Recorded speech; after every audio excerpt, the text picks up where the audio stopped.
often feel like you might be able to help your clients become more successful if only you could get better at counseling? Well, stay tuned for 5 tips I'm about to share on upping your game with nutrition counseling skills. These are the tips that have taken my clients from mediocre results to becoming engaged and successful at achieving their goals.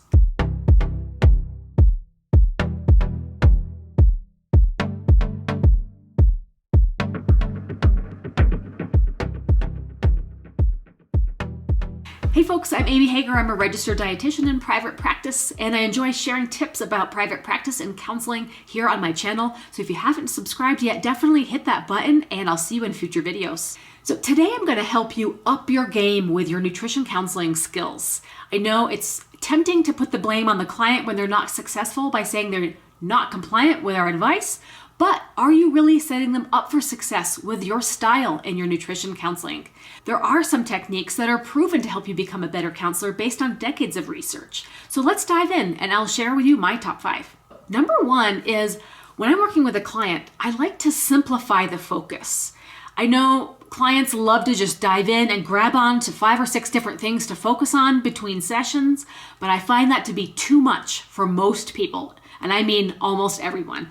I like to narrow it down to just 1 or 2 focus points because life happens and people get overwhelmed really easily. And I find if they have just the 1 or 2 things to focus on, it increases their self-efficacy because they're a little bit, because it's easier to achieve. Clients can easily be overconfident and overeager to dive in, but to increase that self-efficacy, those small wins and building on small wins, like just drinking an extra glass of water a day, is a great place to get started because it increases that momentum that they're going to continue throughout additional sessions with you. Number 2 is I like to break down goals into realistic action steps. Now, a big goal, like losing 20 pounds, can feel like it's really far away to somebody. So they need real specifics on what to do each week, sometimes what to do each day in order to get closer to their goal.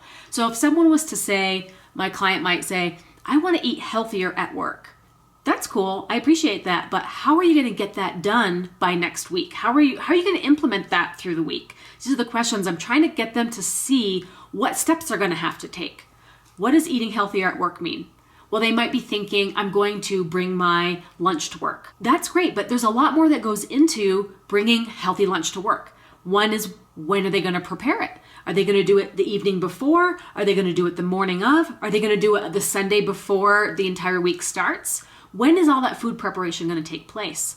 Also, how are they going to get that healthy food? Do they already have it in the house? Do they have to make a grocery list?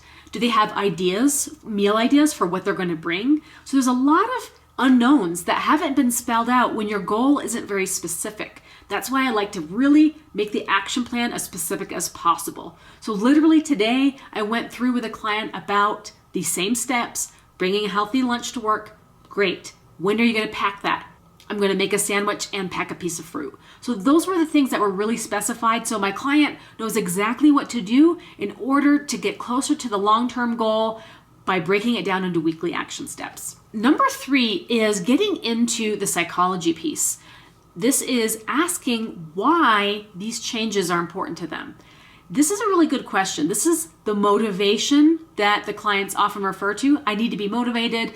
I need motivation. I need that willpower. Those are just words. The real motivation is the story behind the word. Why is this important to you? And then you can listen to your client fully. What's going on here? Why is this really so important? There's a lot of general reasons why someone says something's important, like, well, I want to feel better. And that's great. There are a lot of generalities, but you have the opportunity to go really deep here by asking more questions, getting more detail. For example, in using motivational interviewing, one technique that's used is the use of rulers. These are like scale of 1 to 10. And a client can rate their motivation with this. So when I ask a client, why is this important to you? If you were to rate this on a scale of 1 to 10, where would you put yourself? And so when you get the answer, they're giving you their motivation, right? And they're going to rate a number. Say they pick 6. This is really important to me. This is a 6. How you can respond is say, interesting, why did you choose a 6 and not a 3? And their answer is all of the motivational language and all the change talk that you need to really get them to be more successful. The client really needs to hear their own self speak. You can give advice all day long, but until the client vocalizes it, it's really still in their head. You really want to get them to talk about the change that they want and how they can do it. Another good way to follow up to this question when they give themselves a rating and why they rate themselves a 6 instead of a 3 is you could say, what would take you to an 8? And that's going to get them to brainstorm maybe what's missing, what other resources they might need, and they can actually vocalize that. They might not have thought that through. So going through these exercises of using a ruler can be really effective in going deep with your client about their motivation and their why. Number 4, this is something I do between every session, is I like to highlight the positive progress that my clients had. So change is a long journey. Nothing happens overnight. It goes beyond 30-day challenges.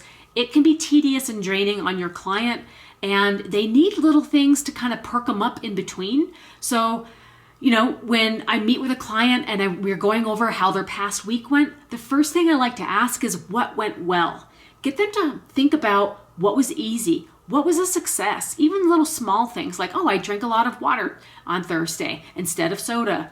Or I drank more water than I was used to. Because a lot of times clients can gloss over the easy stuff, or they just take it for granted, and they might not realize that they have a natural skill on a certain topic. And so to highlight positive progress, no matter how small it is a boost to your client.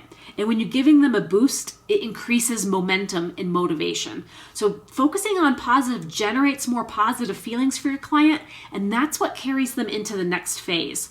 If you were to stay focused on what didn't work, what did you have trouble with, and you stay in that kind of that negative success, sometimes the client is struggling to kind of find a way forward because they might stay stuck in that, I couldn't make it work, I wasn't successful at this, and so it makes it difficult for them to think about moving forward. But when you focus on the positive, that's a quick way to say, listen, you're doing this, you're winning at this, this is working well, let's see what we can add on to that.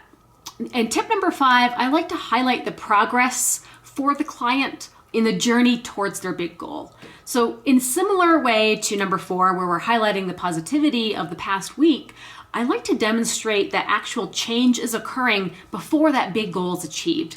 Because sometimes people feel like they're only really winning or succeeding when they're actually making progress towards that central goal. And they see, if it's a weight loss goal, like it's 100 pounds or something, that can definitely take several years to achieve. And it might feel like you're losing momentum if you're only just getting a couple of pounds here and there.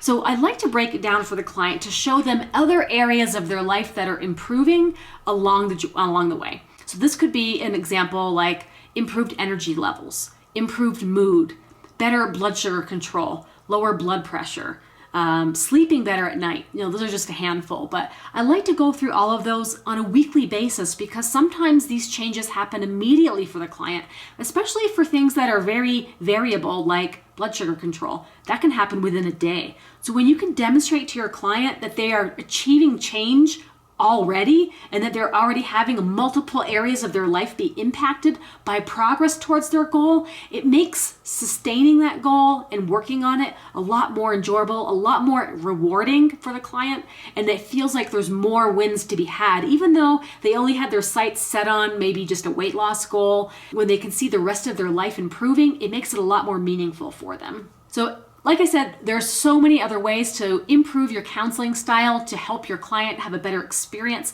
I've just touched on a handful. If you are curious about learning more, I would suggest a reference like this book. This one's called Motivational Interviewing in Nutrition and Fitness. It's a great read, and you can also buy the self-study course, and you can receive credits for continuing education by doing the self-study test. That's available with this book. If you'd like to learn more about private practice and counseling clients or running a nutrition business, I'll leave a link below the video description so you can book a free discovery call. So here's to a goal-crushing new year for both you and your clients. Take care. Thanks for watching, guys. Be sure to catch the latest video here. And don't forget to subscribe if you'd like to see more videos on private practice and being self-employed as a dietitian.